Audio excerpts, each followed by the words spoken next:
Welcome to the party, pal. Your friendly neighborhood Master Chaos back with you once again. It is Friday. It is our 13th daily vlog. And to celebrate such an auspicious number, we have a very, very special episode in mind. It's getting ridiculous now. Paparazzi keep following me around. They always want to find out where Master Chaos is. Well, they found me all right. They found me.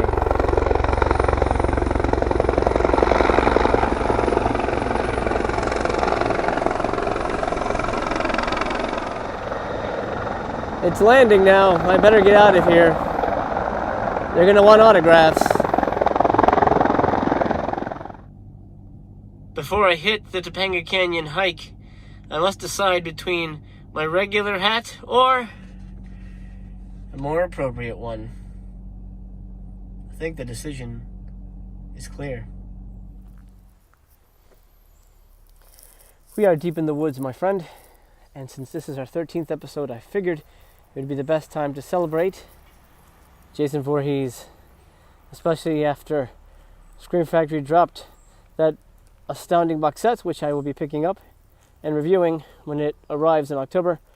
But for now, let's take a look at the Ultimate Edition DVD collection from Crystal Lake to Manhattan, plus the individual DVDs that continue the franchise from this point.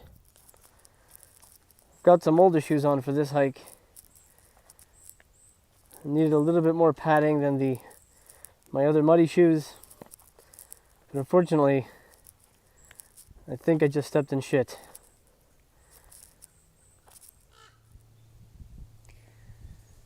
There's a crow laughing at me up there, but I'm going to ignore him. Ah, there he is. Yeah, well, too bad. We're talking Friday the 13th, Part 1, and Friday the 13th, Part 2. The first two discs of this set.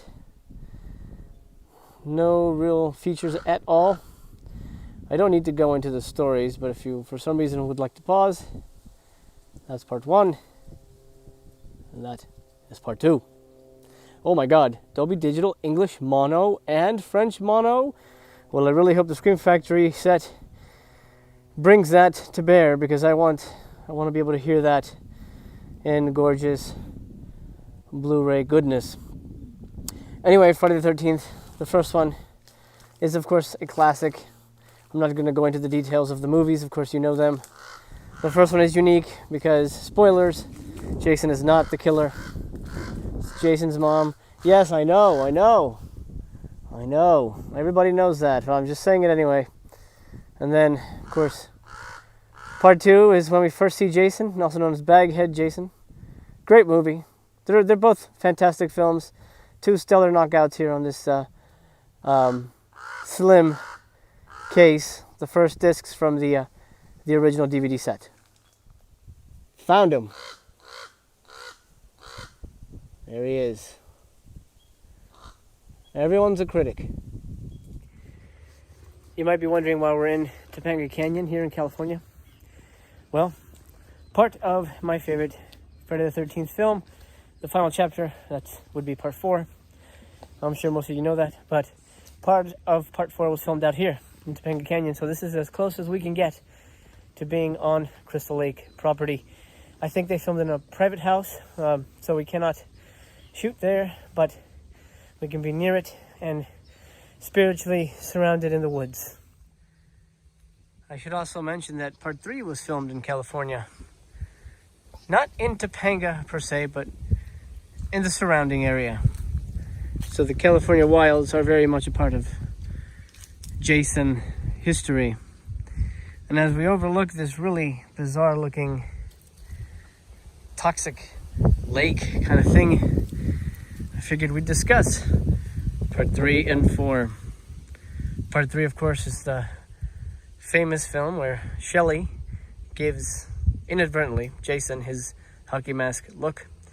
And Part 4, the final chapter, my favorite, of the early years, before he became a zombie, is where Jason battles none other than Corey Feldman. This one actually has some special features, a commentary, and this one does not.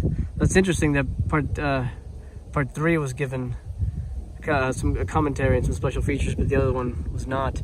This to me is the better movie. It has the better final girl too. I'm a big fan of this young lady right here. Good movies here. This is really when the series hit its stride, in my opinion. And then of course they were silly enough to call part 4 the final chapter, when we all know Jason, he's out there somewhere to this day. I should also mention the 300 subscriber contest going on right now. If I reach 300 subscribers before August 1st of 2020, then I will make a donation to a subscriber. I will pick a subscriber at random, and I will make a $20 donation to a charity of their choice. I will also probably do this live to prove that I have done it, because I don't want it to be getting around that Master Chaos does not keep his word. I keep my word. I hope you keep yours. This dusty trail here somehow brings to mind our next movies. Friday the 13th, Part 5, A New Beginning, and Part 6, Jason Lives, which is, for me, Part 6 is really the beginning of Jason as we all know and love him, a zombie, killing spree, loving monster with a heart of gold. Now, I mentioned this path because this is a new path that sort of jittered off from where we were. It's a new beginning.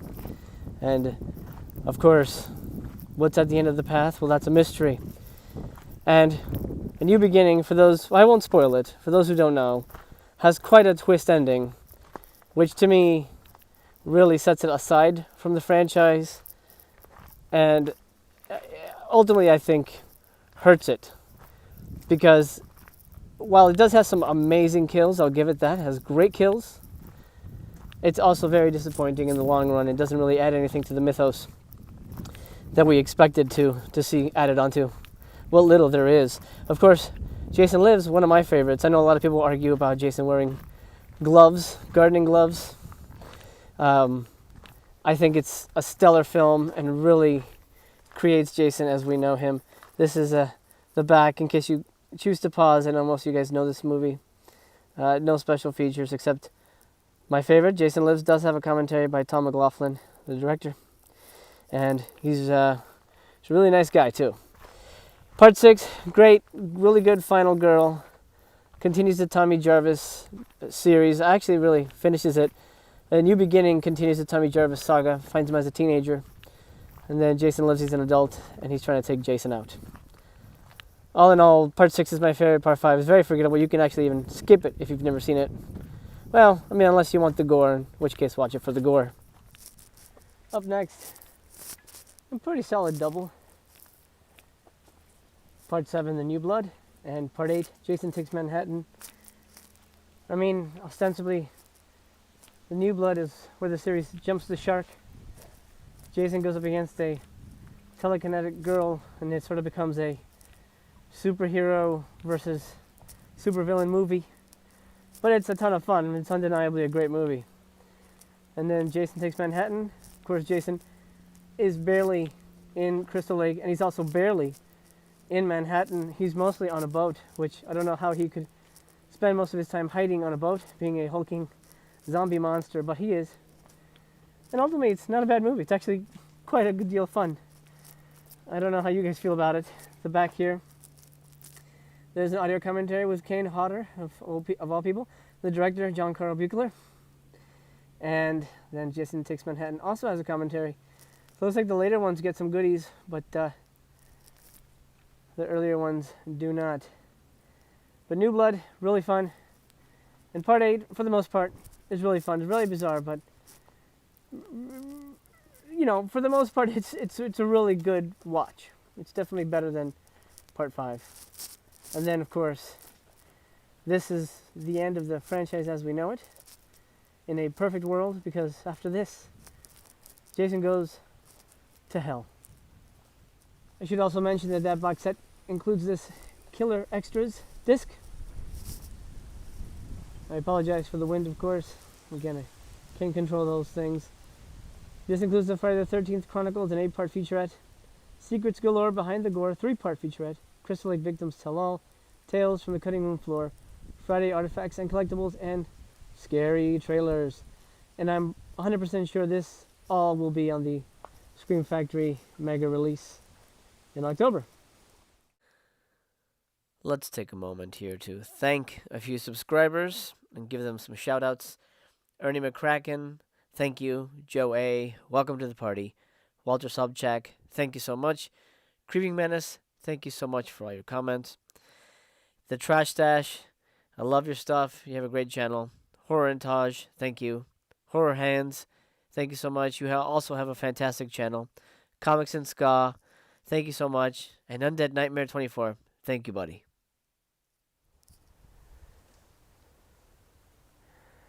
As we walk along this old rotted fence line here, let's talk about the most contentious film in the franchise, Jason Goes to Hell. Now I say contentious because technically it is a Friday the 13th movie, but they couldn't even call it Friday the 13th. They call it Jason Goes to Hell, and it essentially reimagines Jason as a worm demon from hell, something like that, and he has the power to possess people, which is something we've never seen him do before.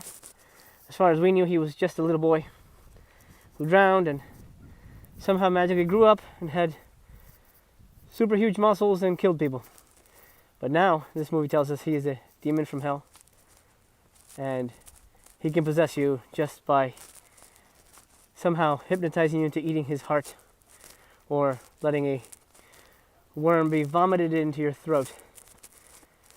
It's definitely a unique explanation of Jason's otherworldly powers. Not necessarily a bad film. It's actually really enjoyable. I enjoy it. But it's very much an outside-the-box type of movie. This edition is the only thing I've got. I don't have this on Blu-ray. I have none of the movies on Blu-ray, so I'm excited to get the Scream Factory box.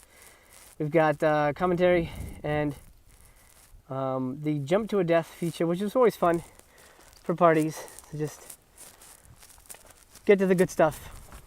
And this movie definitely has a lot of good, memorable scenes. What do you guys think about Jason Goes to Hell? I'm curious. Well, my friend, our path leads down these rickety steps right here.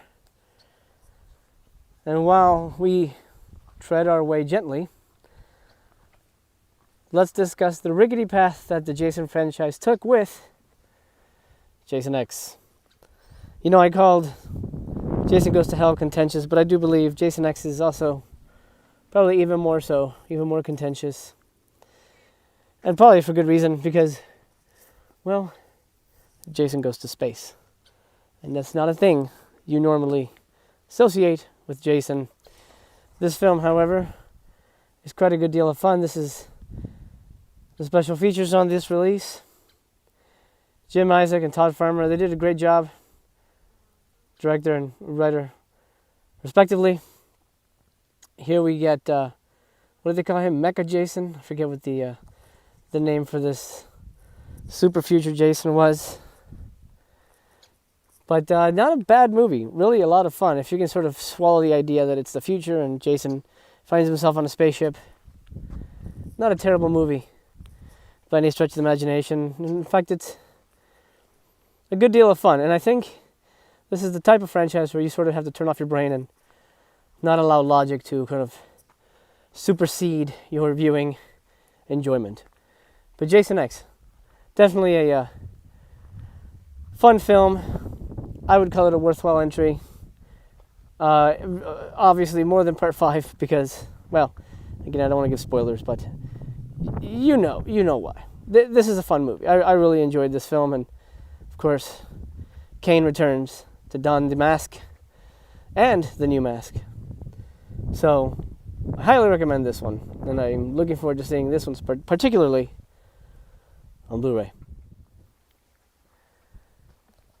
The most exciting entry in the franchise of the later part, of course, was Freddy vs. Jason.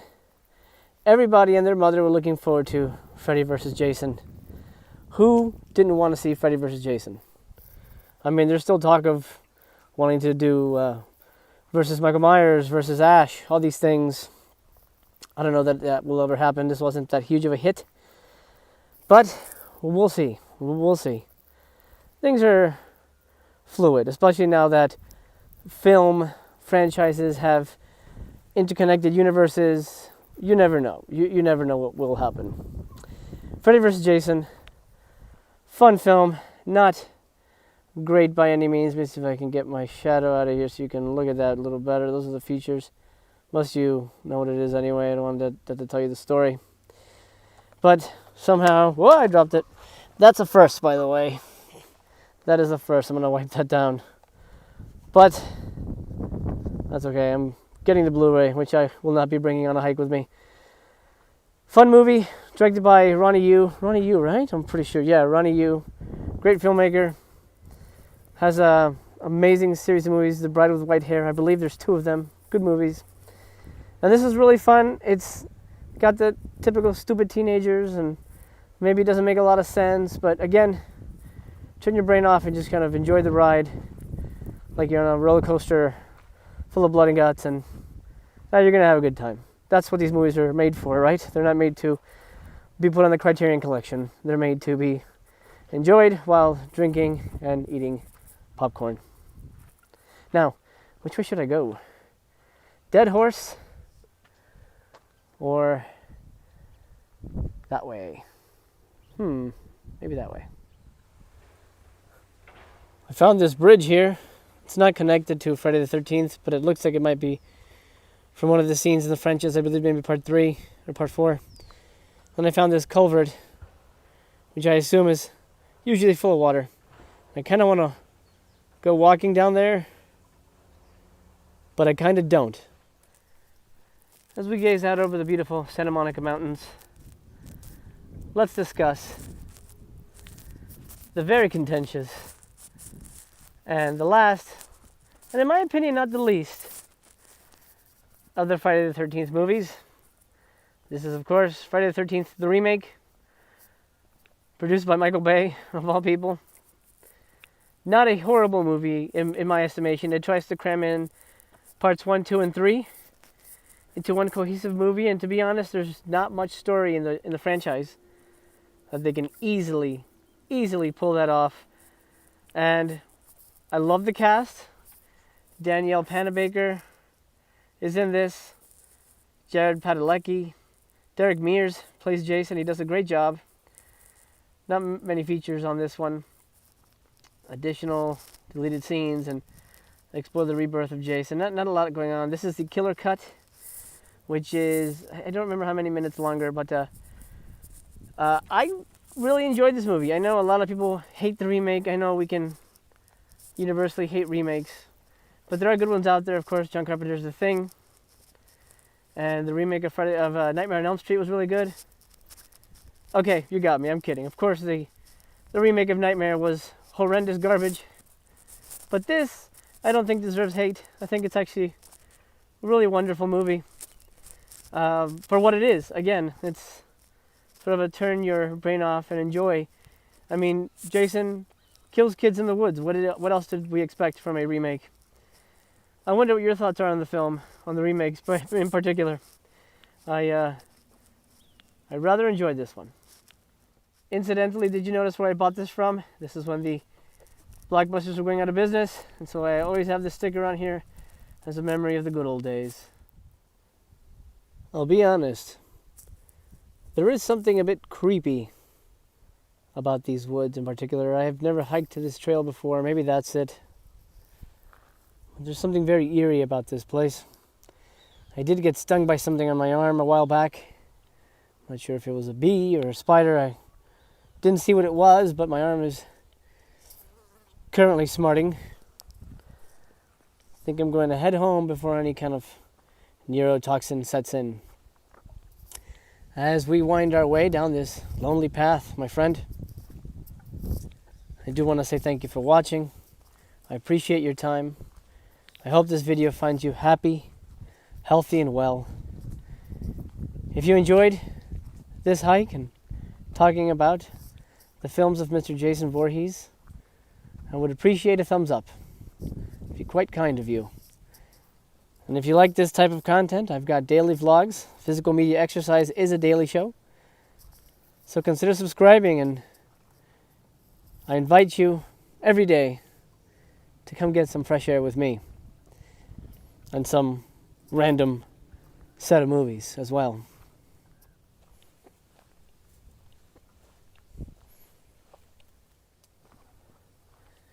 The parking lot beckons up ahead. I'm headed home to enjoy my J&B whiskey. If you saw yesterday's episode, you know what I mean. Again, thank you so much for watching, and I will see you on the trail tomorrow. Be well.